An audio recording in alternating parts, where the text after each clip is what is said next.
আজকে আমরা আলোচনা করব পরিচ্ছেদ ৩৫ নিয়ে আমরা আলোচনা করব, যেটা হচ্ছে কারক নিয়ে আমরা আলোচনা করব।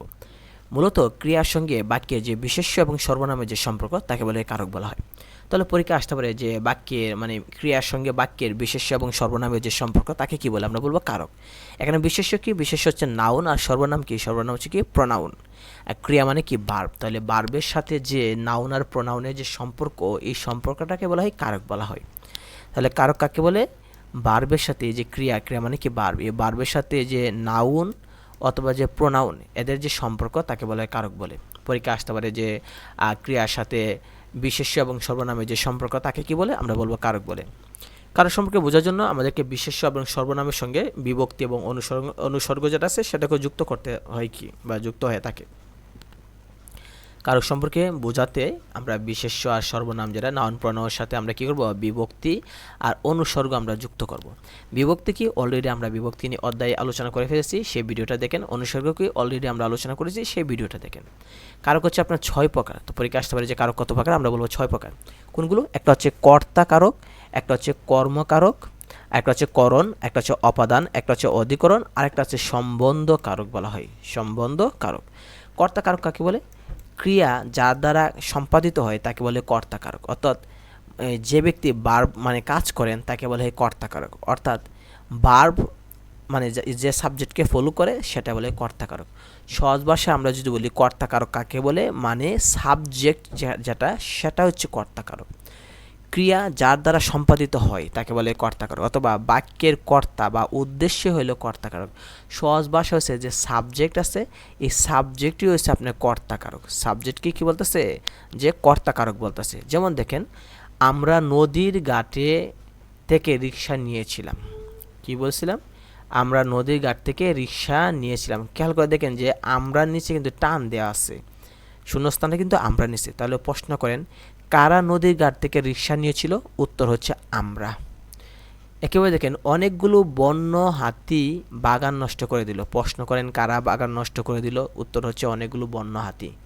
তাহলে আমরা একটা কথা বুঝতে পারি যে কর্তা মানে কি, কর্তা কারক মানে কি। কর্তা কারক হচ্ছে কি? সাবজেক্ট। সাবজেক্টকে কর্তা কারক বলে। এবং যদি কোনো একটা সেন্টেন্সে, কোনো একটা বাক্যে যদি দেখেন যে সাবজেক্টের নিচে শূন্যস্থান দেওয়া আছে, সাবজেক্টের নিচে শূন্যস্থান দেওয়া আছে, তাহলে বুঝবেন যে এটা কর্তা কারক। আরেকটাভাবে আমরা চিন্তা পারি, যদি কোনো একটা বাক্যকে আপনি যদি কে অথবা কাকে, কে অথবা কারা, কে অথবা কারা দ্বারা প্রশ্ন করেন আর যদি উত্তর পান, তাহলে সেটাই হবে সাবজেক্ট, আর সেটাই হচ্ছে কর্তাকারক।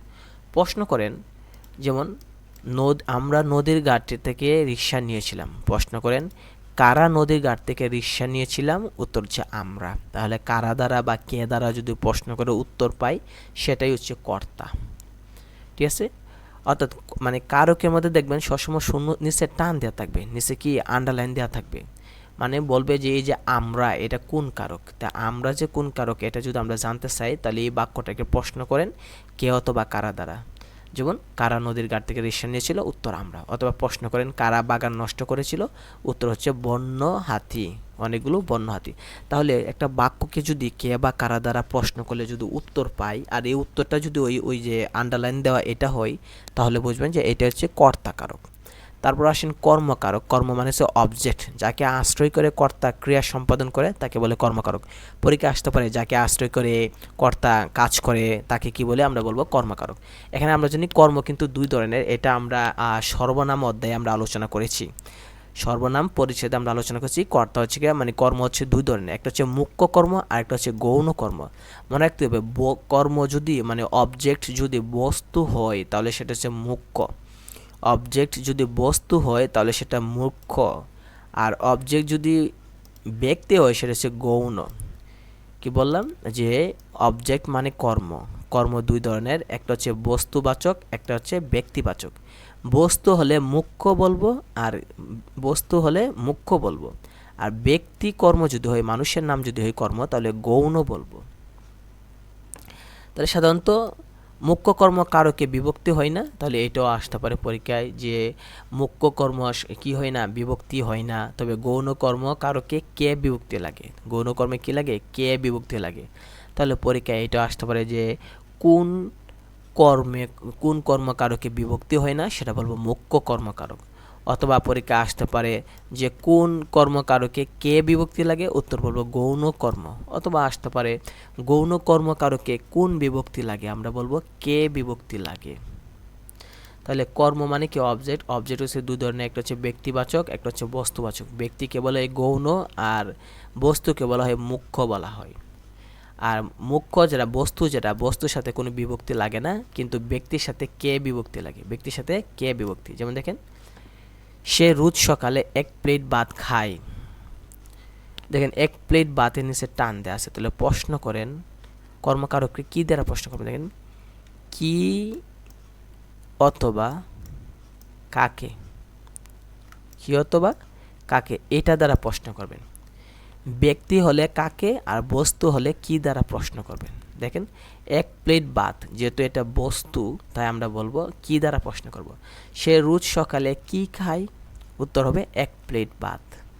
তারপর দেখেন শিক্ষককে জানাও, তাহলে খেয়াল করে দেখেন শিক্ষকের নিচে টান দেওয়া আছে মানে ব্যক্তি, ব্যক্তি হলে প্রশ্ন করব কাকে দ্বারা। তাহলে জানেন কাকে জানাও, উত্তর হচ্ছে শিক্ষককে জানাও। তাহলে যেহেতু আমরা উত্তরটা পাইলাম শিক্ষককে জানাও, তাহলে এই শিক্ষক হচ্ছে কি, শিক্ষক হচ্ছে কর্মকারক। বোঝা গেছে? কারক মানে কি সেটা যদি আমরা বোঝাতে চাই তাহলে আমরা খেয়াল করে দেখেন কারক বিষয়টা কি।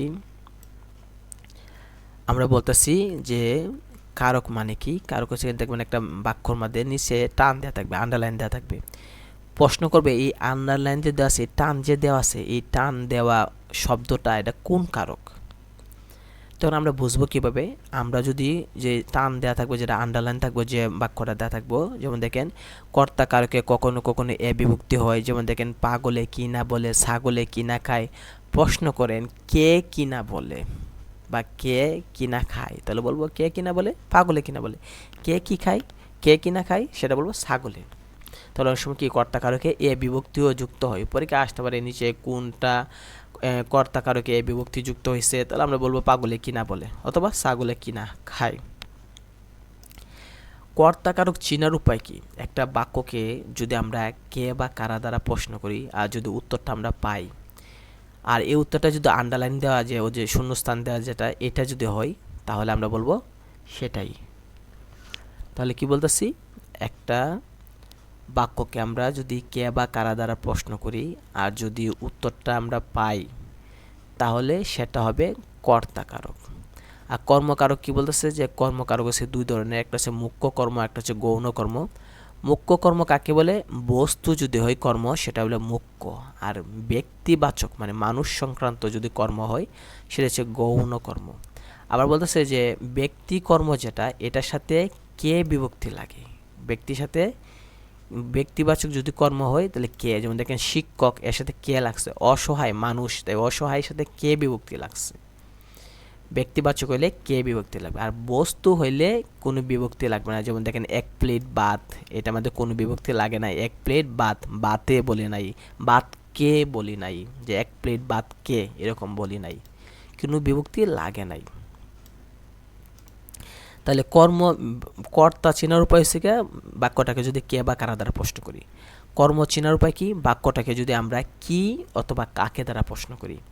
বস্তু যদি হয় শূন্যস্থানে টান দেওয়া অংশটা, যদি আন্ডারলাইন করা অংশটা যদি হয় বস্তু, তাহলে কি দিয়ে প্রশ্ন করব।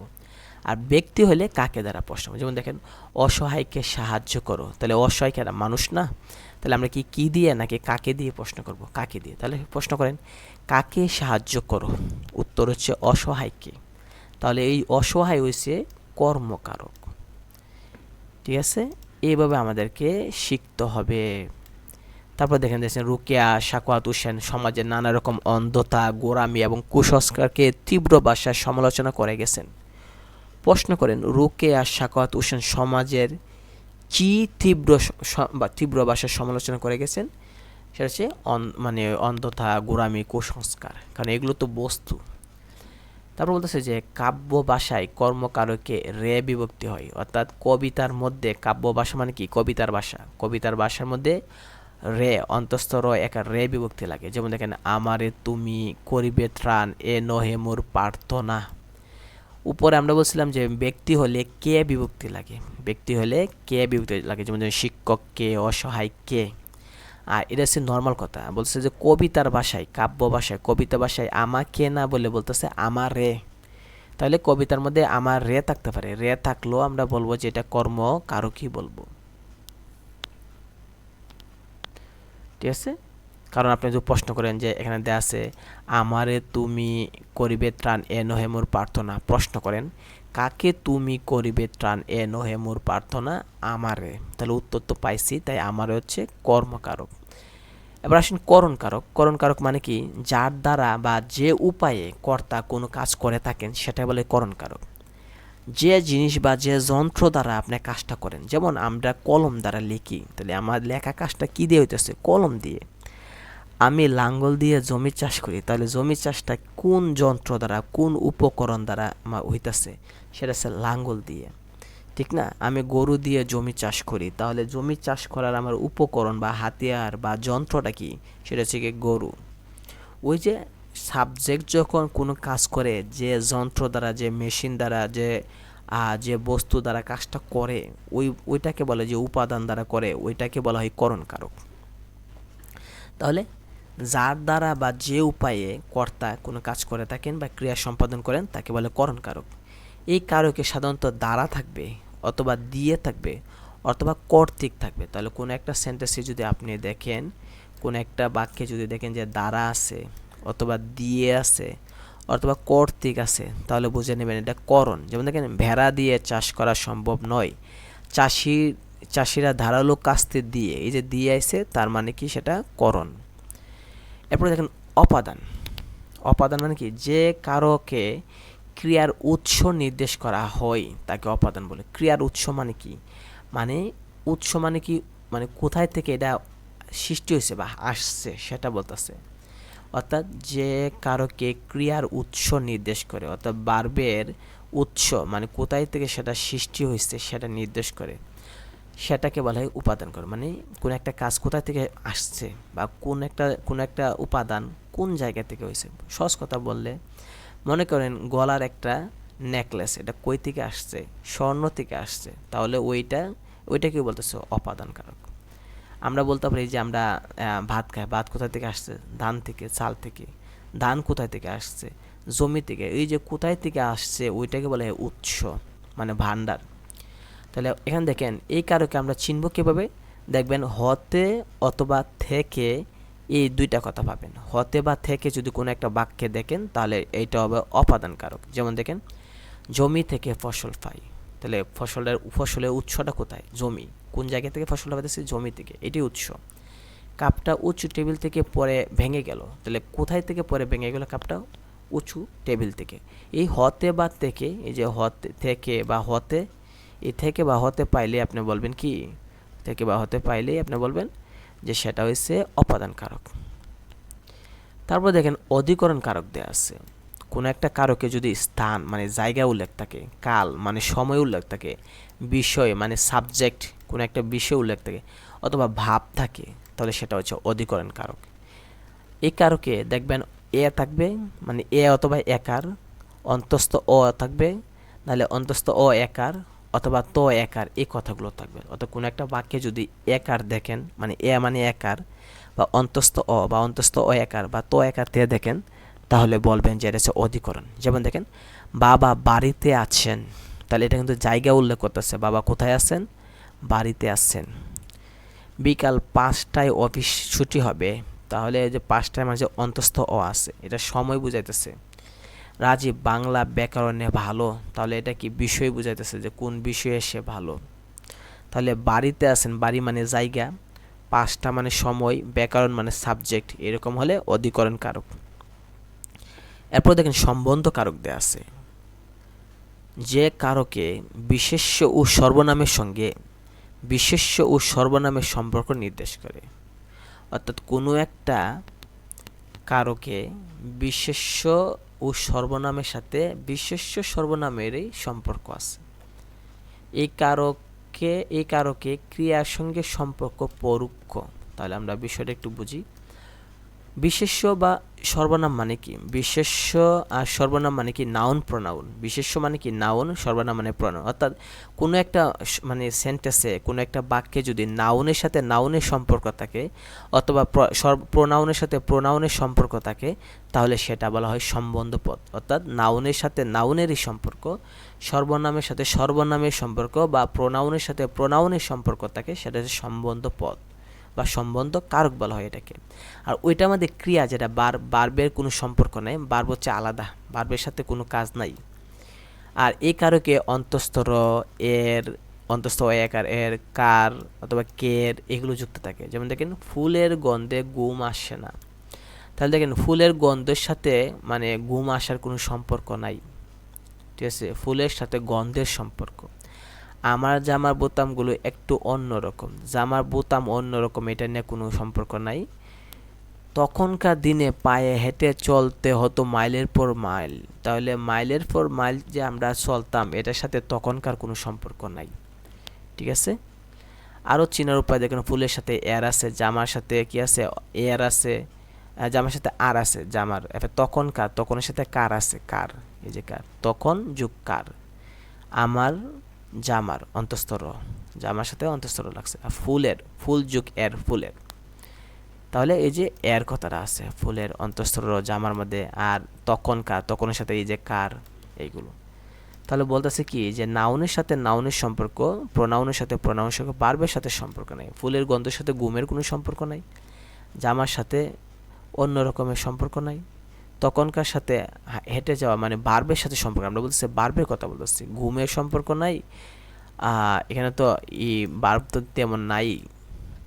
আর পায়ে হেঁটে চলারও সম্পর্ক নাই তখনকার সাথে, ওইটাই বলতেছে। আর সহজ বিষয় আমরা এইগুলো দেখবো, কার থাকলে, কের থাকলে, এইগুলো যদি থাকে তাহলে সম্বন্ধ কারক বলা হয়। তো আমরা পরবর্তীতে আমরা আলোচনা করব পরিচ্ছেদ 36 বাচ্য নিয়ে আমরা আলোচনা করব।